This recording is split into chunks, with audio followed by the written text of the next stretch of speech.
दोस्तों बड़ी खबर आ रही है अमेरिका से, जहां पे अटलांटा एयरपोर्ट पे एक बड़ा हादसा होते होते टल गया।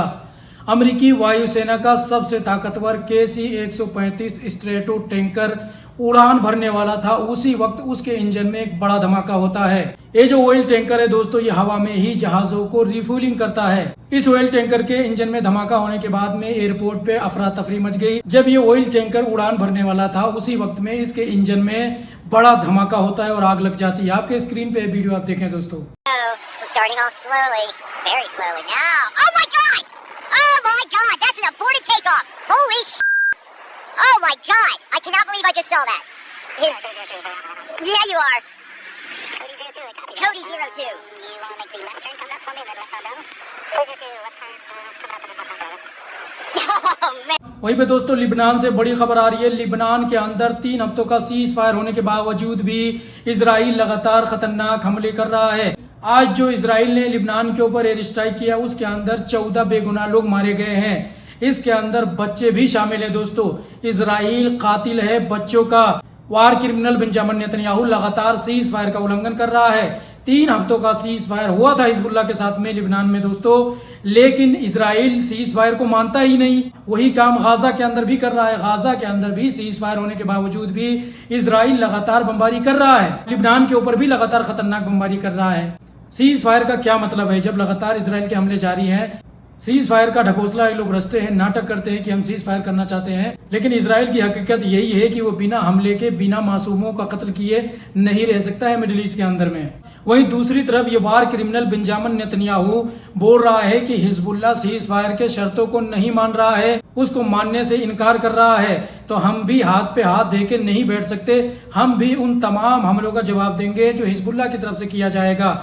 लेकिन हकीकत यह है कि हिजबुल्लाह ने कोई भी हमला इजराइल के ऊपर नहीं किया है। ये वार क्रिमिनल बेंजामिन नेतन्याहू झूठा है दोस्तों, 1 नंबर का झूठा है। हमारे वाले से बड़ा झूठा वार क्रिमिनल बेंजामिन नेतन्याहू हो गया है। झूठे इल्जाम लगा के हिजबुल्लाह को ब्लेम कर रहा है कि हिजबुल्लाह सीज फायर की शर्तों को मानने से इनकार कर रहा है। यही चीज इसने गाजा के अंदर भी किया। हमास के ऊपर इल्जाम लगा के बोलता है कि हमने इसलिए हमला किया क्योंकि हमास उल्टी सीधी गतिविधि कर रहा था, हमारे ऊपर हमला करने का योजना बना रहा था, इसलिए हमने हमास के ऊपर हमला किया। इजराइल बिना हमलों के शांति से बैठ नहीं सकता। इस खित्ते में अगर कोई दहशतगर्द है, कोई आतंकवादी देश है, तो वो इजराइल है दोस्तों। वही पे दोस्तों ईरान के पार्लियामेंट स्पीकर गालिबाफ का एक बड़ा बयान आया है। उन्होंने कहा है कि डोनाल्ड ट्रंप अब तेल के खेल में फंस चुका है, उसके पास में कोई भी रास्ता नहीं बचा हुआ है। ईरान के पार्लियामेंट स्पीकर गालिबाफ ने कहा है कि स्टेट ऑफ हार्मूज का एक ऐसा कार्ड ईरान के पास में मौजूद है जिसको अभी तक ईरान ने यूज नहीं किया है 40 दिनों की जंग के दरमियान में। अगर ईरान ने उसको यूज कर लिया तो पूरी दुनिया के अंदर तेल की सप्लाई पूरी तरीके से ठप हो जाएगी। गालिबाफ ने आगे कहा कि ईरान ने ऑयल सप्लाई पे और इंटरनेशनल मार्केट पे कब्जा जमाया हुआ है, पूरा कंट्रोल ईरान के पास में है। अगर ईरान ने स्टेट ऑफ हार्मूज के नए कार्ड को इस्तेमाल कर लिया, जिसको हमने अभी तक इस जंग में यूज नहीं किया है, अगर हमने उसको यूज कर लिया तो पूरी दुनिया की इकोनॉमी तबाह बर्बाद हो जाएगी। ये कहना है ईरानियन पार्लियामेंट स्पीकर गालिबाफ का दोस्तों। वही दोस्तों 40 दिनों के जंग के दरमियान में UAE को इजराइल ने अपना advance air defence system Iron Dome चुपके से दिया था। सिर्फ आयरन डोम ही नहीं दोस्तों, बल्कि उसको चलाने के लिए इजराइल ने अपने सैनिकों को भी तैनात किया था UAE के अंदर।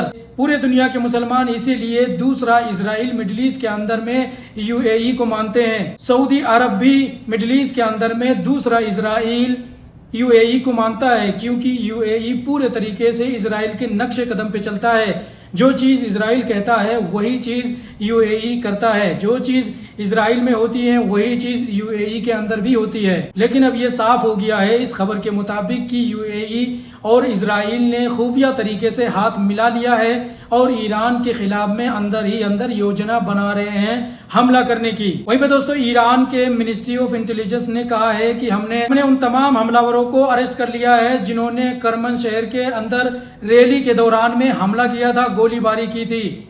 ईरान के मिनिस्ट्री ऑफ इंटेलिजेंस ने कहा है कि हमने उन तमाम लोगों को अरेस्ट कर लिया है, जेल में डाल दिया है और उनके खिलाफ में अभी केस चलाया जा रहा है। इनका जुर्म साबित होने के बाद तुरंत इनको फांसी देगा ईरान, क्योंकि ईरान अपने इंटरनल सिक्योरिटी से अभी जर्रा बराबर भी कॉम्प्रोमाइज नहीं कर रहा है। ईरान इजरायली और अमेरिकी एजेंटों को पकड़ पकड़ के फांसी दे रहा है दोस्तों। वहीं पे दोस्तों ईरान के विदेश मंत्री अब्बास अरागची पाकिस्तान गए हुए थे। हमने ये खबर पिछली वीडियो में बता दिया था आपको। पाकिस्तान विजिट करने के बाद में ईरानी विदेश मंत्री अब्बास अरागची दोस्तों ओमान पहुंचे हुए थे।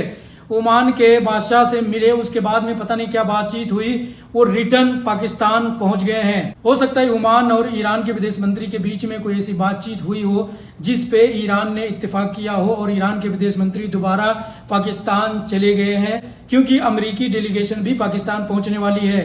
ओमान ने कुछ ऐसी चीजें बोली होगी ईरान के विदेश मंत्री को जिस पे उन्होंने एग्री किया होगा और दोबारा से वो रिटर्न आ गए हैं पाकिस्तान में। दोस्तों इस वीडियो में इतना ही। आप लोग क्या कहना चाहेंगे कमेंट में जरूर बताएं। चैनल को सब्सक्राइब, पेज को फॉलो नहीं किया तो आप लोग जरूर करें ऐसी ही वेरीफाइड खबरों को देखने के लिए।